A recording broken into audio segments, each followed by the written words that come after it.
In depth with headshots.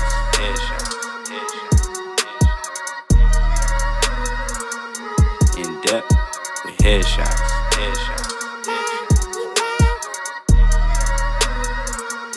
In depth with headshots.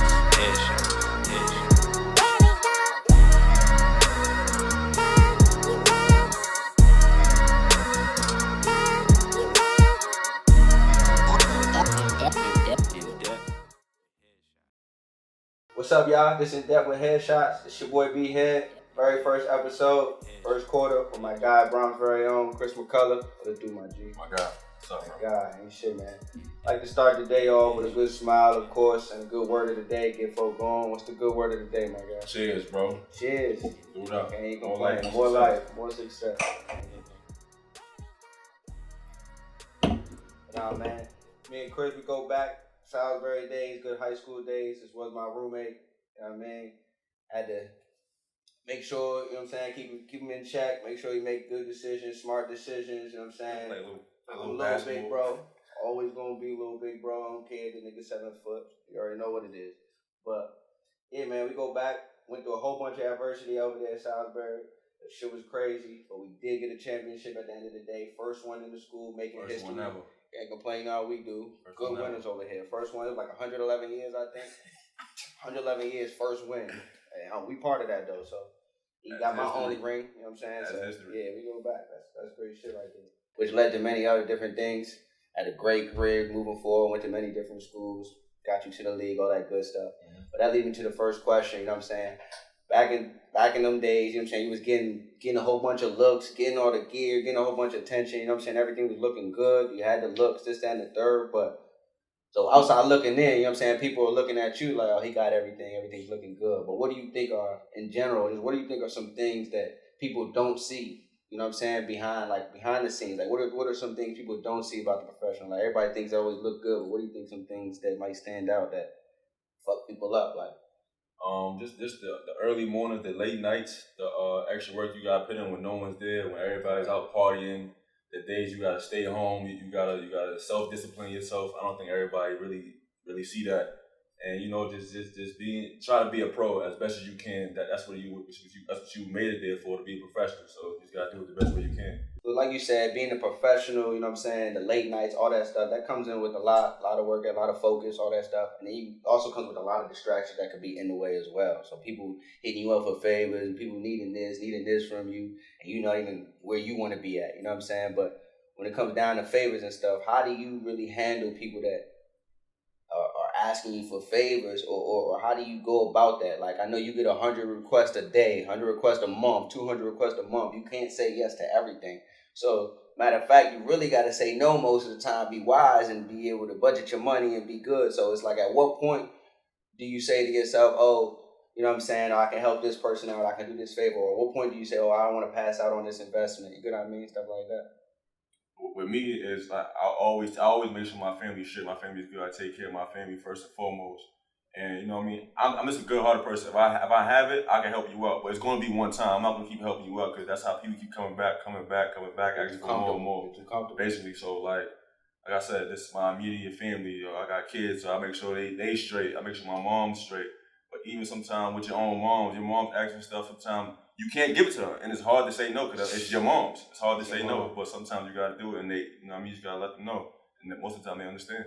But like you say, even your moms, your friends, all the close ones, having to tell them no, all that stuff. I know it's got to be hard at times, you know what I'm saying? But that just comes into really the next complicated topic I kind of wanted to get on, in the sense of, like, your average person can't just go on Google your salary, this, that, and the third, you know what I mean? And people always want to be worried about what this person's doing, what this person's making, this, that, and third, whether it's family, friends. Like, do people use your salary, or do people, like, does that bother you? Like, do people use your salary to try to get what they want? Has anybody ever quoted, like, yo, I know you make this much, I know you make this much, I know you got it, bro, like, you know what I'm saying, I know you got it, look out, you trying to get me with this? Does that bother you? Is it like, does it matter if it's your closest one? Does it matter if it's any of that taking the play? Or it never bothered me. I never really got that question before about what I make or what was your contract like before? So I wouldn't even know. But You got some real ones around you. But I do have friends, and I do have people that I know or acquaintances that be like, damn, yo, this chain look nice. Like, you got a nice car. Like, let me hold something. Like, just trying to be funny. I'm like, yo, stop playing, bro. Like, it is what it is, bro. Like, I work hard for mine, so I'm gonna make sure my shit look good. That's about it, though. But I never really had nobody like pocket check me. Like, yo, you made this much a month?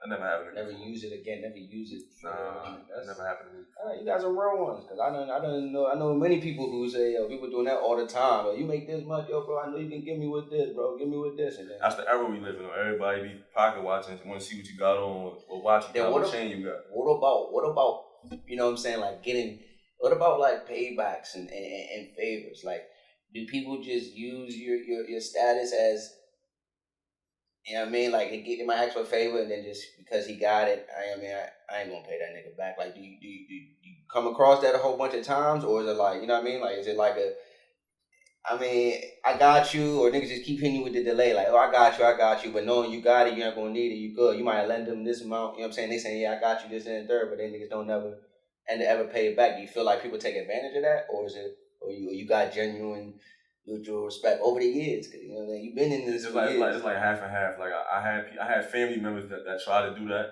Like I said, like, I'm not cold hearted. I'm a good hearted person. So I have gave people more than enough, more than I should. But that's just me being me. That's who I am as a person. You know what I mean? That's what I was taught.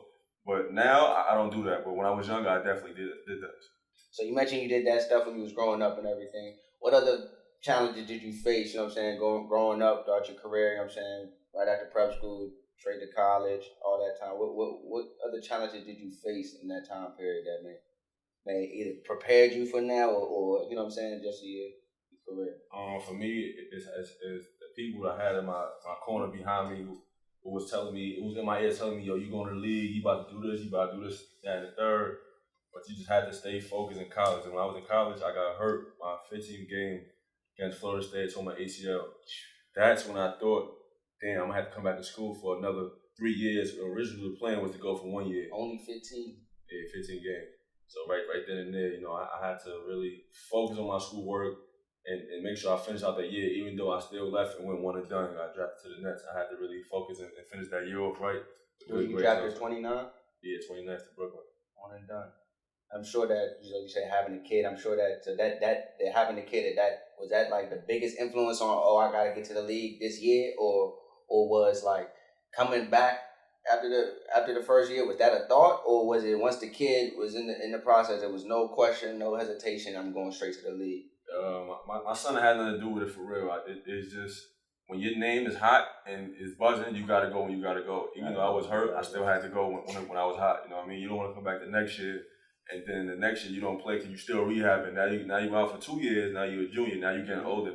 And a lot of the drafts is all for potential these days. Exactly. We don't like older guys for real. So you gotta go. You gotta go. Potential. You 7-footer coming out. You one little leg injury though. You're supposed to be bouncing back, and you have though. I ain't gonna lie. Sit here and say you ever had a hell of a career. You still going, still bouncing back. But that is, it is wild. But with all these obstacles and stuff that you face, what's one thing, you know what I'm saying, that you've experienced that you wouldn't want your son necessarily to go through this whole process? For me, I would say bouncing around to different high schools. I went to 3 different high schools, and that's because I went to Salisbury my first 3 years of high school. You know, Salisbury wasn't much of a basketball school; it was more of an educational purpose school. But I did that for 3 years. Went to Brewster. Actually, got kicked out of Brewster a year after that, and the end of an IMG and finished my high school career there. So you're a knucklehead. You kicked out. Yeah, so I wouldn't want my son to go 3 different high schools. It don't look good when you getting recruited by colleges. So him just going to one school would be the best thing.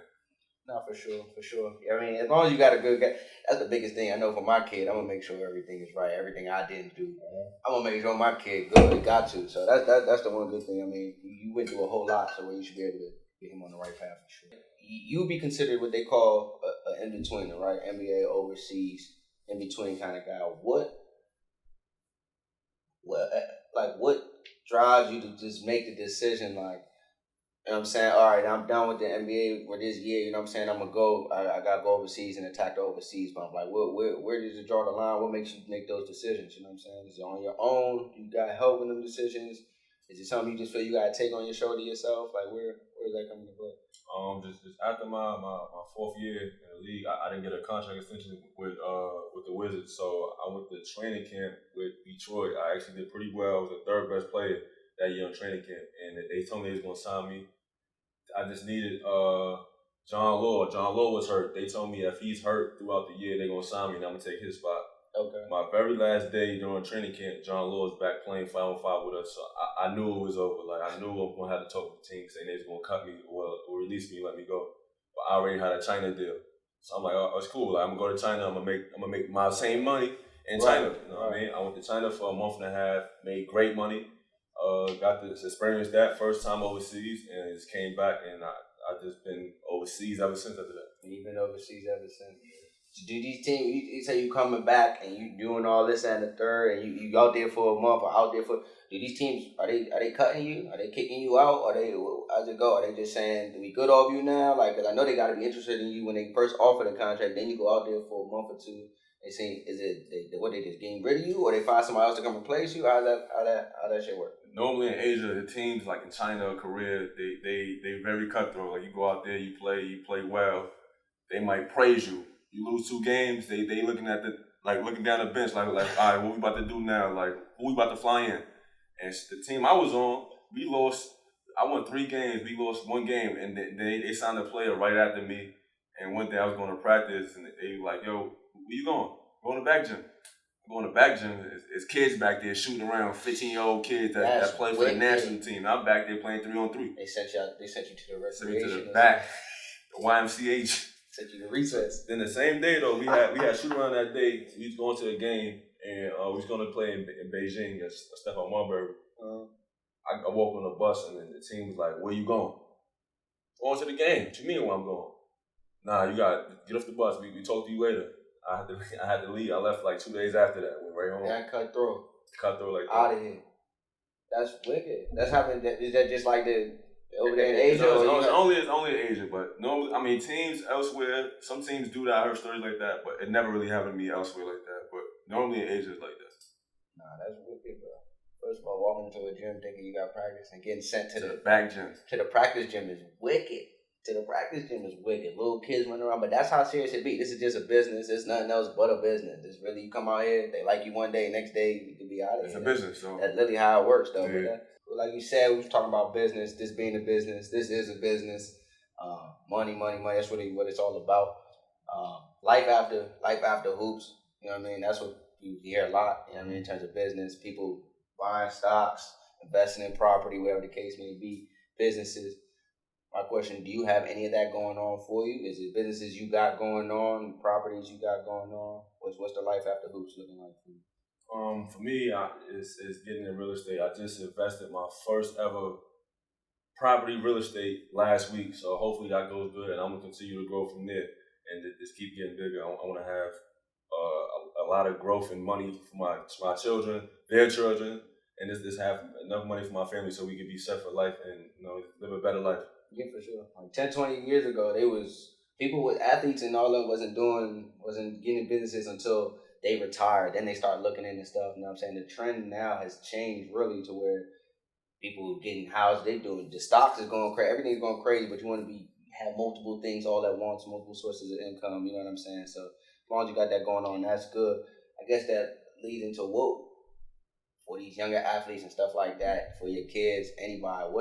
What's a little bit some advice you would give to these I guess younger athletes coming up, or anybody in your shoes if they look and follow you, you know what I'm saying, they feel they can relate to you? What advice do you got for these young people? Just always be yourself, you know what I mean? Like me for myself, I went to 3 different high schools. I got kicked out of one high school. I got hurt in college, tore my ACL. I still got drafted. I still made it here. I'm still where I am today. I'm still the man I am today. So just keep going. Never forget where you came from. It's like I never forgot where I came from. Got it tatted on me. But just keep going. Just keep being you. That's all. Nah, for sure. I mean, that's what it's all about. It's about getting out that comfort zone. You know what I'm saying? And you just finding a way. Comfortable being uncomfortable. That's it. You're just finding a way. You know what I'm saying? To get yourself there. That's all it's about.